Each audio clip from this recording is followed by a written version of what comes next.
Hello everyone, welcome to Practice Mock. Today I will teach you about the introduction of modern Indian history. तो जैसा मैंने आपको last lecture में बताया था कि जो मुग़ल एम्पायर है उसका जब एंड होने लगता है तो उसी समय जो यूरोपियन पावर है वो इंडिया में अपना जो है प्रेजेंस स्थापित करने लगता है। तो आज हम पढ़ेंगे कि इंडिया में कैसे यूरोपियन पावर्स पहले जो है व्यापारी कंपनी के रूप में आई और बाद में वो एक प्रशासनिक इकाई के रूप में बदलती गई।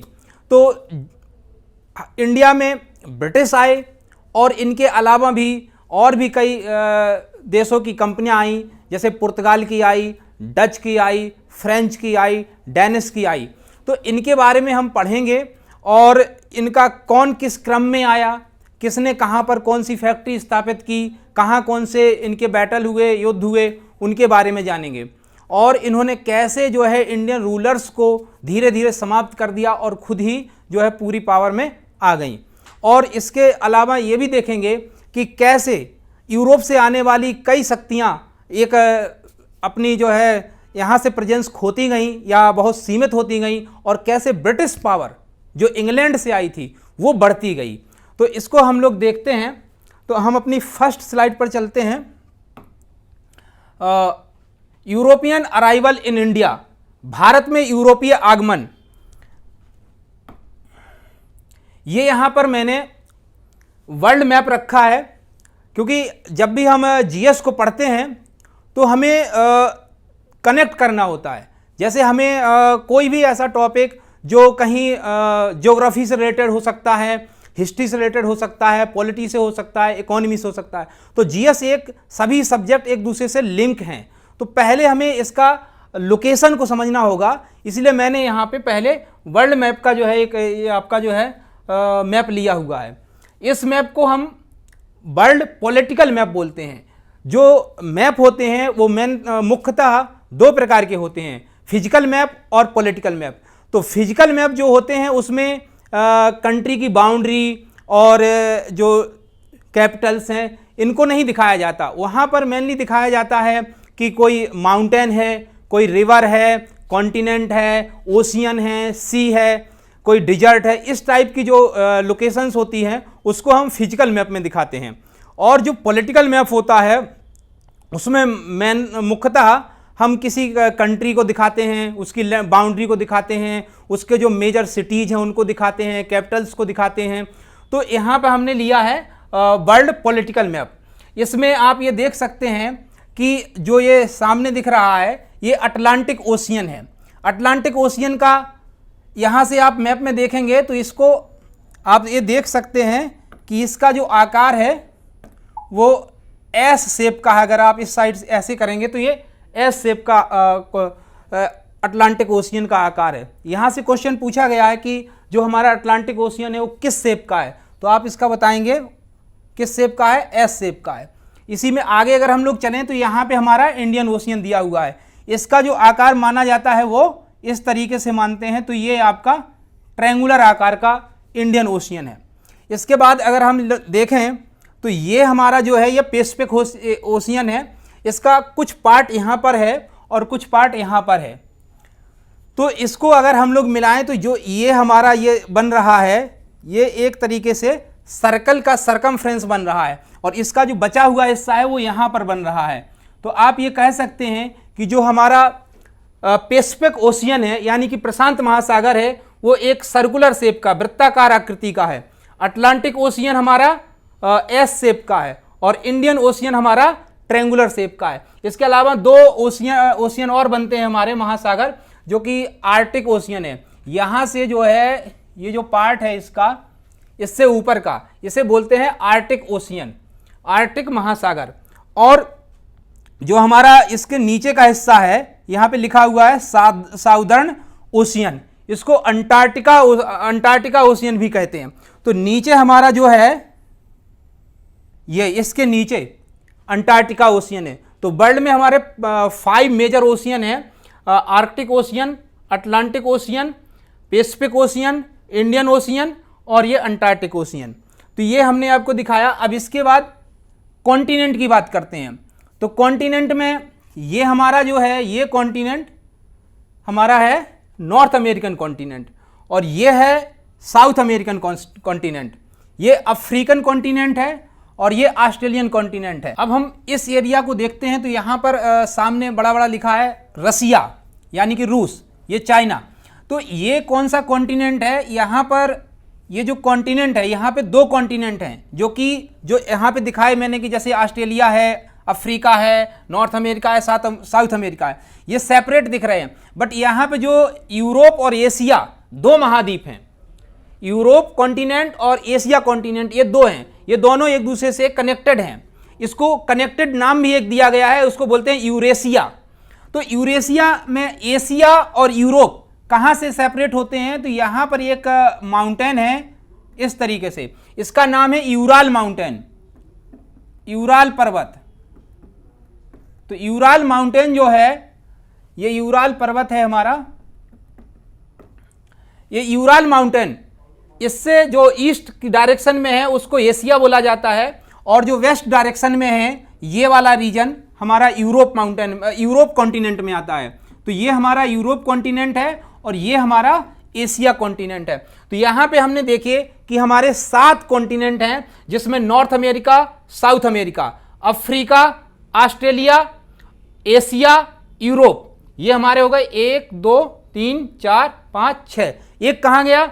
एक हमारा है अंटार्कटिक ओशियन, जो ये साउदर्न ओशियन है उससे नीचे है अंटार्कटिक कॉन्टिनेंट, अंटार्कटिका कॉन्टिनेंट। तो ये इसके नीचे है वो अंटार्कटिका कॉन्टिनेंट। आप समझ सकते हैं कि इस तरीके से यहाँ पे नीचे कौन सा कॉन्टिनेंट है? Antarctica continent. तो यहाँ पे अंटार्कटिका कॉन्टिनेंट है, और ये हमारा अमेरिका है, north America, south America, Africa, Australia, Asia, Europe और अंटार्कटिका। इस प्रकार से 7 जो है कॉन्टिनेंट हैं, 7 महाद्वीप हैं, और 5 जो है हमारे ओशियन है, यानी कि 5 ओशियन है, 5 महासागर हैं। अब हम चलते हैं जहाँ पे हमें बात शुरू करनी थी। तो यहाँ पे अगर आप यूरोप महाद्वीप में आते हैं तो यूरोप महाद्वीप में यहाँ पर 2 देश हैं, एक का नाम है पुर्तगाल और दूसरे का नाम है स्पेन। तो यहाँ से क्या होता है कि हमारा जो पहले जो व्यापार होता था, जो हमारा मॉडर्न हिस्ट्री है वर्ल्ड की, उससे पहले जो मेडाइवल हिस्ट्री है, उस समय जो व्यापार होता था तो वो हमारा व्यापार लैंड मासेस के थ्रू होता था, मतलब कि हम यहाँ से कॉन्टिनेंट से होते हुए आते थे। लेकिन धीरे धीरे क्या हुआ कि बीच में जो है लोग बहुत सारे जो टोल टैक्स टाइप से जो है टैक्स लगने लगे। तो जो यूरोप के लोग थे, इन लोगों ने ये जो टैक्स बीच में लगते थे उससे बचने के लिए ओशियन रूट खोजना शुरू किया, समुद्री मार्ग खोजना शुरू किया। तो वहाँ से इन्होंने विश्व को खोजना शुरू किया वाया सी रूट, समुद्री मार्ग से। तो यहाँ पे क्या होता है कि हमारा जो स्पेन से खोज करने के लिए लोग निकलते हैं, और कहाँ से निकलते हैं? पुर्तगाल से निकलते हैं। तो अब आपने पढ़ा होगा कि कोलंबस जो था उसने अमेरिका की खोज की थी। तो कोलंबस जो है इंडिया की खोज के लिए निकला था, लेकिन वो उसकी डायरेक्शन क्या हो गई? वेस्ट डायरेक्शन में हो गई, पश्चिम दिशा में हो गई। तो वो इस तरफ आया, इधर आ गया। यहाँ पर उसे मिला था एक बहामास आइलैंड है, वहाँ पर जो इंडिजीनियस पीपल थे यानी कि स्थानीय लोग थे, उसका नाम उसने रखा था रेड इंडियंस। जो स्थानीय लोग थे, जो इंडिजीनियस पीपल थे, उसका नाम रखा था उसने रेड इंडियंस। और चूंकि ये वेस्ट में मिला था, बाद में पता चला ये इंडिया नहीं था, इसलिए चूंकि ये वेस्ट डायरेक्शन में मिला था इसलिए इसका नाम रखा था उसने वेस्ट इंडीज। और फिर इसके बाद क्या होता है कि ये हमारा जो खोज करने का सोच थी वो चलती रही आगे। तो आपने सुना होगा कि इंडिया की खोज वास्को डी गामा ने की थी। तो वास्को डी गामा कैसे आगे बढ़ा था? वो यहाँ से आया पुर्तगाल से, और यहाँ से होते हुए वो यहाँ पर आया, इस पॉइंट पर। ये हमारा अफ्रीका कॉन्टिनेंट है। अफ्रीका कॉन्टिनेंट के एकदम साउथ में ये जो पॉइंट है इसे बोलते हैं Cape of Good Hope. Cape of Good Hope पे आया, कहाँ से? पुर्तगाल। पुर्तगाल की जो कैपिटल है उसको लिस्बन बोलते हैं। तो लिस्बन से जो है चल करके वास्को डी गामा कहाँ पर आया?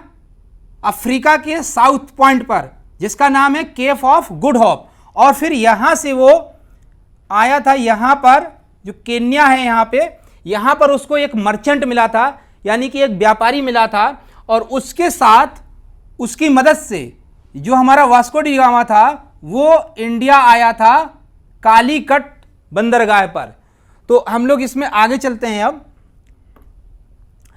यहां पे जो मैंने बताया है उसको यहां पे लिखा हुआ है, इसको आप बढ़िया से पढ़ें और इसको समझें। मैं भी एक बार इसको बता देता हूं।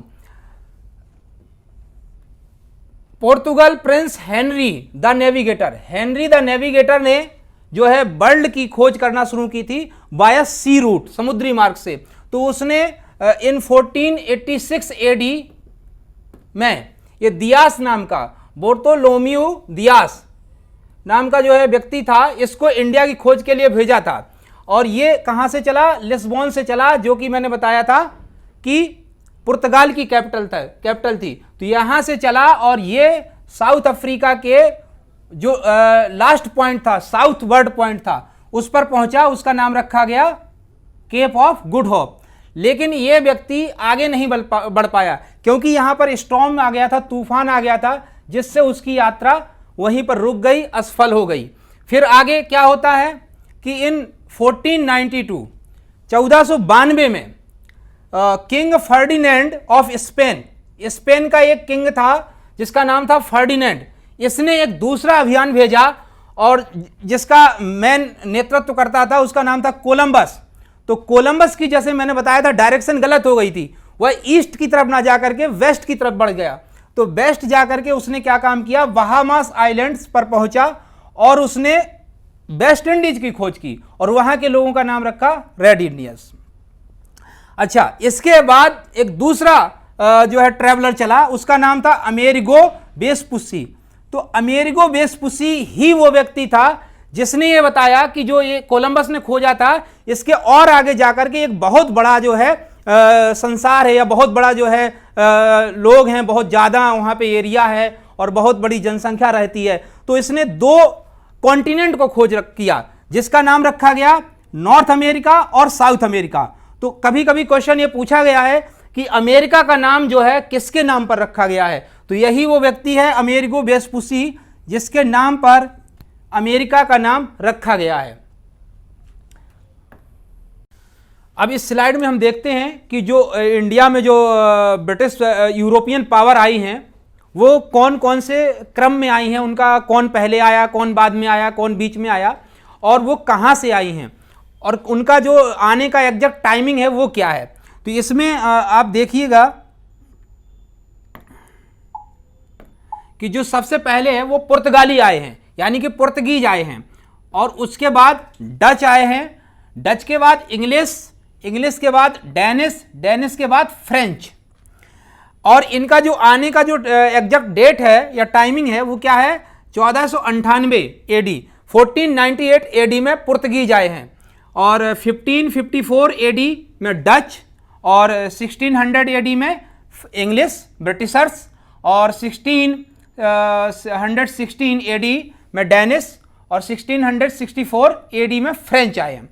अब इनका नीचे मैंने इनका लोकेशन भी रखा है। तो जो पुर्तगीज हैं, जो पुर्तगाली हैं, वो पुर्तगाल से आए हैं और डच हॉलैंड और नीदरलैंड से आए हैं। इनका जो कंट्री का नाम है या जो हमें इनका ये कहाँ से आए याद रखना जरूरी है कि ये डच कहाँ से आए, हॉलैंड से आए, नीदरलैंड से आए। और जो इंग्लिश थे, ब्रिटिशर्स थे, ब्रिटेन से आए। डेनिश जो है, हम ये डेनिश कहाँ से आए हैं? डेनमार्क और नॉर्वे कंट्री से आए हैं। फ्रेंच फ्रांस से आए हैं। तो हमने यहाँ पे ये देखा कि ये कौन कौन से क्रम में आए और कहाँ से आए। अच्छा, आपको ये बताते हैं कि जो इतनी पावर आई है यूरोप से, इसमें से इंडिया में जो अपने मैक्सिमम पर पहुंची है वो ब्रिटिशर्स पहुंचे हैं। तो ये किस तरीके से एलिमिनेट होते गए उनको हम लोग आगे देखेंगे। अब हम इस स्लाइड में ये देखेंगे कि जो सिटीज हैं, मेजर सिटीज हैं, जब स्टार्टिंग में यूरोपियन पावर इंडिया में पेनिट्रेट कर रहा था तो कौन कौन से सिटी में वो लोग गए, कहां पर उन्होंने फैक्ट्रियां स्थापित करी, ये हमें कुछ नाम याद करने होते हैं जिनसे क्वेश्चन बनते हैं और इनकी लोकेशन जानना भी जरूरी है, तभी आपका कॉन्सेप्ट क्लियर होगा। इसलिए मैंने इस डायग्राम को, इस मैप को यहां रखा है। इसमें ये लिखा है जैसे आपका माहे है, तो माहे कहां पर है? वेस्टर्न घाट पर है। वेस्टर्न, ये जो हमारा इंडिया का जो वेस्ट पार्ट है इसको हम लोग बोलते हैं वेस्टर्न घाट, पश्चिमी घाट, यानी कि वेस्टर्न घाट या वेस्टर्न कोस्ट। और जो इस साइड का है ईस्ट का, इसको हम लोग पूर्वी घाट बोलते हैं या ईस्टर्न कोस्ट बोलते हैं। वेस्टर्न कोस्ट से, पश्चिमी घाट से जो इस साइड है इसका नाम है अराबियन सी, अरब सागर। और इससे जो ईस्ट में है, जो पूरब में है, उसको बोलते हैं बे ऑफ बंगाल। और इंडिया के जो साउथ में है उसका नाम है इंडियन ओशियन।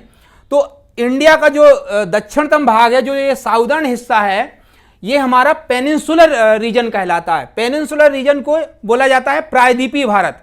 प्रायद्वीप इसलिए बोलते हैं या पेनिनसुलर इसलिए बोलते हैं कि ये पानी से, यानी कि सी से 3 ओर से घिरा हुआ है, अरब सागर, बंगाल की खाड़ी और नीचे हिंद महासागर। अच्छा, यहाँ पर ये जो हमारे जो यूरोपियन पावर्स हैं उनके सभी के सिंबल दिए हुए हैं, उससे आप पता लगा सकते हैं कि कहाँ पर कौन स्टार्टिंग में इस्टेब्लिश हुआ। तो जैसे ये वाला हमारा जो सिंबल है ये किसको रिप्रेजेंट करता है, फ्रेंच को। और ये वाला हमारा जो सिंबल है ये किसको करता है, पुर्तगालीज को।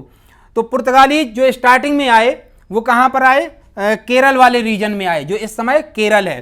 तो यहाँ से इनका स्टार्ट होता है। और इसमें दूसरा नाम है, देखिए बसीन है, ये यहाँ पे लोकेटेड है। इसी प्रकार से सूरत, दमन, दीव। इस साइड की तरफ अगर आते हैं हम लोग ईस्टर्न कोस्ट में, पूर्वी घाट में, तो विशाखापट्टनम है, एनम है, मसूलीपट्टनम है, आपका पुलिकट है, पांडिचेरी है, कराईकल है, नागपट्टनम है, इस तरीके से है। और ये श्रीलंका के नहीं देखना है, श्रीलंका से हमें कोई लेना देना नहीं है, इंडिया के नाम देखना है। इस साइड अगर हम लोग आते हैं तो यहाँ पे हुगली है, आपका चंदर नागौर है, सेरामपुर है और चिंसौरा है। तो ये कुछ मेजर सिटीज हैं उस समय की जब स्टार्टिंग में यूरोपियन पावर आए हैं। अब हम लोग चलते हैं नेक्स्ट स्लाइड पर। तो ये वाला डायग्राम हम आपको बताएंगे कि पुर्तगीज कैसे आए हैं। तो पुर्तगीज जो हमारे आए वो यहाँ से आए, पुर्तगाल से। और कहाँ पर आए, पहले अफ्रीका के दक्षिणतम बिंदु पर, जिसका नाम है केप ऑफ गुड होप। और यहाँ से फिर कहाँ पर आए, कालीकट, जो कि हमारा इंडिया, जो ये इंडिया यहाँ पे दिख रहा है, तो इंडिया के कालीकट बंदरगाह पर, यानी कि कालीकट पोर्ट पर आए। ये हमारी जो है वास्को डी गामा, यानी कि पुर्तगाल से जो हमारा स्टार्टिंग है। अच्छा, अब यहाँ पे क्या है कि कई पावर आई हैं, तो पहले हम पुर्तगाल के बारे में पढ़ेंगे, क्योंकि जितनी मॉडर्न हिस्ट्री है उसमें सबसे ज़्यादा हमको ब्रिटिशर्स को पढ़ना है। तो जिनका छोटा पार्ट है या उनका जो सिलेबस है या कम है, उसको हम पहले पढ़ लेते हैं। जैसे पुर्तगाल को पहले पढ़ लेंगे, डच को पहले पढ़ लेंगे, फ्रांसीसी को पहले पढ़ लेंगे, क्योंकि इसके बाद फिर पूरी मॉडर्न हिस्ट्री में ब्रिटिशर्स के बारे में हमको पढ़ना है, क्योंकि ब्रिटिशर्स ही यहाँ पर अपनी जो सत्ता है पूर्ण रूप से स्थापित कर पाए हैं।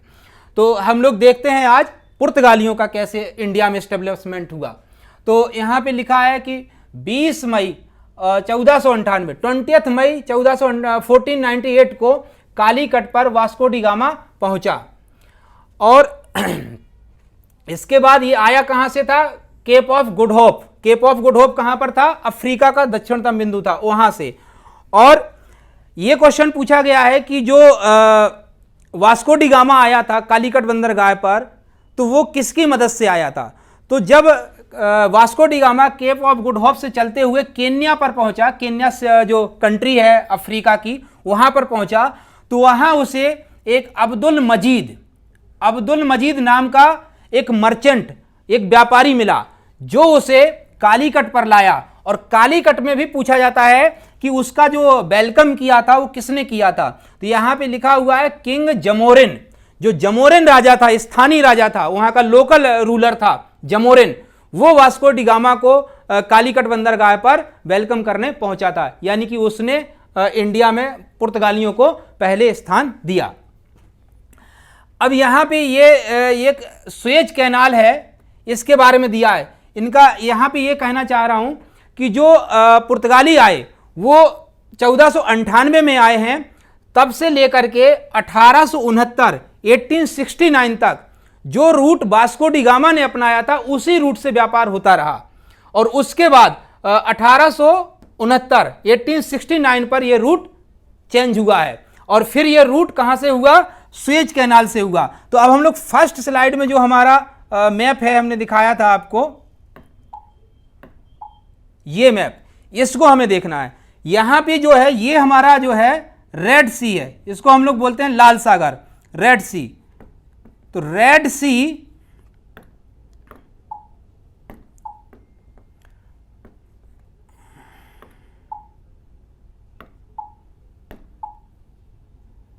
सी और दूसरी साइड है हमारा ये मेडिटेरियन सी, भूमध्य सागर। तो रेड सी से भूमध्य सागर यानी कि लाल सागर से भूमध्य सागर को यहां से एक कैनाल निकाली गई है, इसको मिला दिया गया है यहां पे। तो इस कैनाल को, जिसको हम लोग बोलते हैं स्वेज कैनाल, तो स्वेज कैनाल रेड सी को मेडिटेरियन सी से मिलाती है।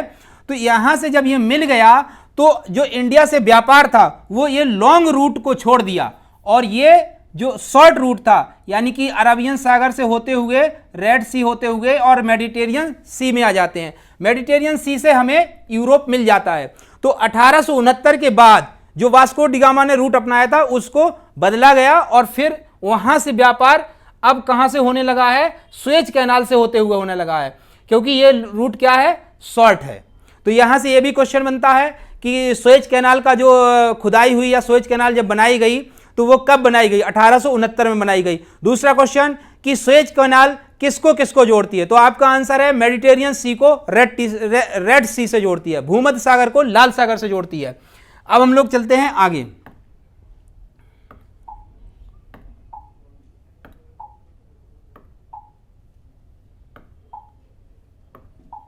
हाँ, यहां पे लिखा है वास्को डी गामा ब्रॉट पीपर, इसको बोलते हैं मिर्च।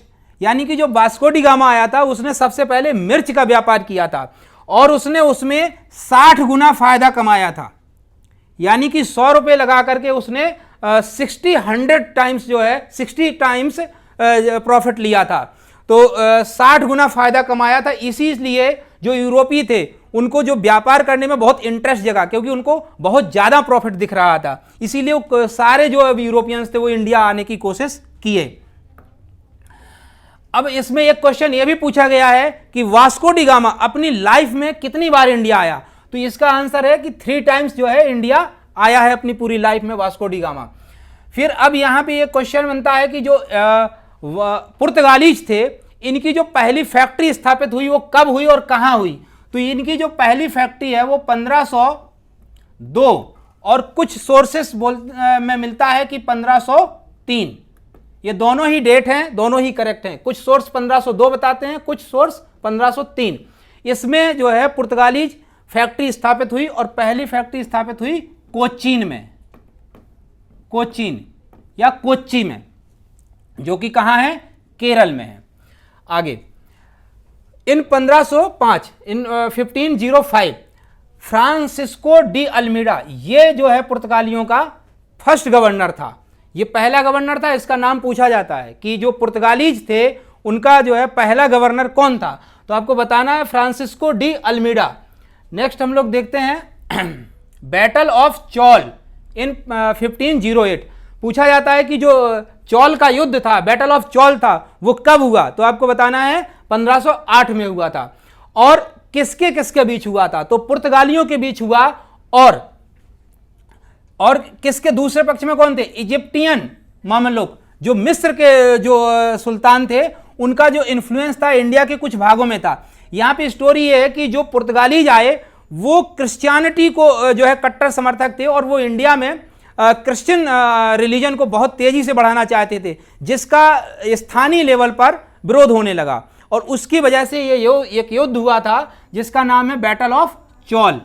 तो इसमें जो है जो पुर्तगालीज थे उनकी डिफीट हुई थी, उनकी हार हुई थी और उन्हें जो है कन्नौर जो कि हमने दिखाया था आपको, ये यहां पे कन्नौर दिखाया था, ये कन्नौर है, कन्नौर को उन्होंने गंवा दिया था। यानी कि कन्नौर जब उनकी हार हुई तो जो यहाँ के लोकल रूलर थे और इजिप्टियन जो मिस्र के जो यहाँ पे प्रभाव था उन लोगों ने कन्नौर को पुर्तगालियों से छुड़ा लिया था। कब, 1508 में, जब 1508 में बैटल ऑफ चौल हुआ। इसके आगे देखते हैं इन 1509 अल्फांसो दी अल्बुकर्क पुर्तगालियों का दूसरा गवर्नर था। पहला गवर्नर था फ्रांसिस्को दी अल्मीडा, जो कि 1505 में बनाया गया था। दूसरा था अल्फांसो दी अल्बुकर्क। इसने क्या काम किया था कि 1510 में 1510 एडी 1510 में बीजापुर के यूसुफ आदिल शाह को हराया था और उससे गोवा को छीन लिया था। फिर इनकी जो स्टोरी है वो आगे बढ़ती गई और 1530 में नान्हो दी कुन्हा ये जो है पुर्तगालियों का गवर्नर बना और इसने क्या काम किया कि इनकी जो फर्स्ट फैक्ट्री स्थापित हुई थी वो कोच्चि में हुई थी, तो वहां पर इनकी कैपिटल थी। पहले इनका जो मेन एस्टेब्लिशमेंट था पुर्तगालियों का वो कोच्चि में था, जिसे नान्हो दी कुन्हा ने 1530 में 1530 एडी में गोवा स्थानांतरित कर दिया। तो क्वेश्चन पूछा जाएगा कि कब जो है पुर्तगालियों की कैपिटल कोचीन से गोवा स्थापित हुई, तो आपको बताना है 1530 में हुई। और किसने किया था? नान्हो दी कुन्हा ने किया था। अब हम लोग आगे चलते हैं। यहां पे दिया गया है what has Portuguese brought to India. जो पुर्तगाली थे उन्होंने इंडिया में उनका क्या महत्व है और वो इंडिया में क्या किए, इंडिया के लिए उन्होंने क्या दिया। तो इसमें आप देखें कि जो प्रिंटिंग मशीन है, जो प्रेस जो हमारा होता है, जो प्रिंट हमारे इंडिया में छपते हैं, जो भी कोई प्रिंटिंग होता है, जो बुक है, न्यूज़पेपर पब्लिकेशन है, कोई भी पब्लिकेशन है, उसका जो प्रिंटिंग होता है, तो प्रिंटिंग प्रेस जो है, प्रिंटिंग मशीन इंडिया में कौन लाए? पुर्तगाली लाए। दूसरा, ये एक खराब चीज भी लाए हैं, तंबाकू। जो तम्बाकू है वो इंडिया में कौन लाया? पुर्तगाली लाए हैं। इसके आगे the Portuguese started setting up installation in India for caring and building ship. तो जो शिप बिल्डिंग है, जो जहाज निर्माण है, उसकी स्टार्टिंग इंडिया में किसने की? पुर्तगालियों ने की। और आपको यह भी याद होगा कि जो हमारी शिप बिल्डिंग की कंपनी है वो बहुत बड़ी कंपनी है, कोचीन शिपयार्ड लिमिटेड, जो कि केरल में है। कोचीन शिपयार्ड लिमिटेड, इसमें जो स्थापना करवाने में है पुर्तगालियों का बहुत योगदान है, क्योंकि उन्होंने ही शिप बिल्डिंग स्टार्ट किया था। इसके अलावा एक और है इनका एस्टेब्लिशमेंट, बहुत इंपॉर्टेंट है, जिसका नाम है सी कैथेड्रल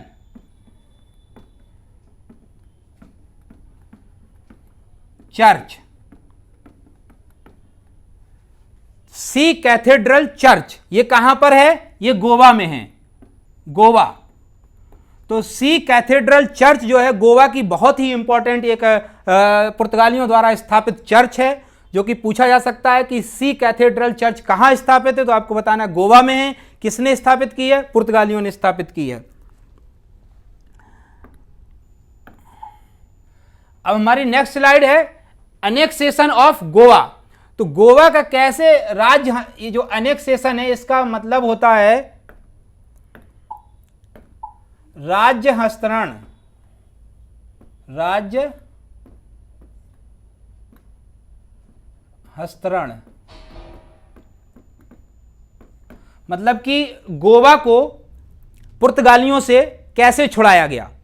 तो आपको ये याद रखना है कि जब इंडिया कंट्री का इंडिपेंडेंस हुआ, यानी कि 15 अगस्त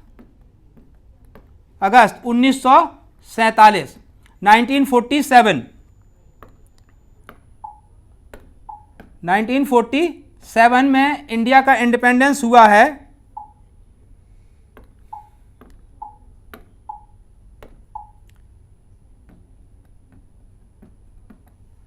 लेकिन 1947 में इंडिया का वो हिस्सा इंडिपेंडेंट हुआ था जहां पर ब्रिटिश शासन करते थे, जहां पर फ्रांसीसी, फ्रेंच और पुर्तगाली करते थे, वहां पर नहीं हुआ था। ठीक है, तो पुर्तगालियों का जो एनेक्सेशन हुआ है जो हमारा 1961 में हुआ है।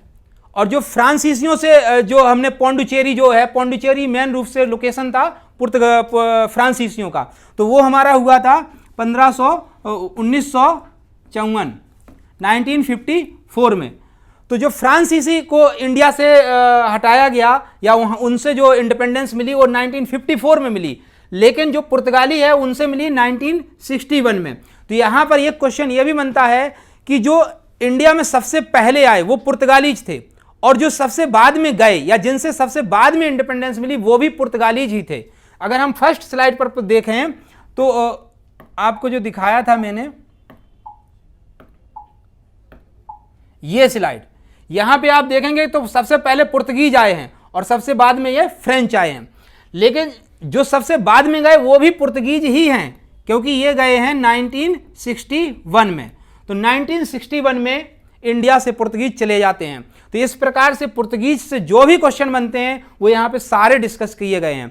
और अब इनके जो कोई फाइटिंग है, कोई बैटल है जो अंग्रेजों से साथ हुई है, तो उसे अंग्रेजों के चैप्टर में पढ़ा जाएगा जब हम लोग ब्रिटिशर्स के बारे में पढ़ेंगे, और वो एक लॉन्ग ड्यूरेशन कोर्स है, लंबा कोर्स है, तो वो चलता रहेगा। अब पुर्तगीज का हो गया है, इसके बाद हम पढ़ेंगे डच का, डच कैसे आए, कैसे यहां से एलिमिनेट हुए। फिर पढ़ेंगे हम लोग फ्रांसीसियों का, फ्रेंच कैसे आए, कैसे एलिमिनेट हुए। तो आपने इस वीडियो को देखा, इसके लिए आपको धन्यवाद, और आप अपनी प्रिपरेशन करें, इससे जुड़ें, इसको सब्सक्राइब करें, लाइक करें और कमेंट करें, अपने दोस्तों में शेयर करें। Thanks for watching this videos. धन्यवाद।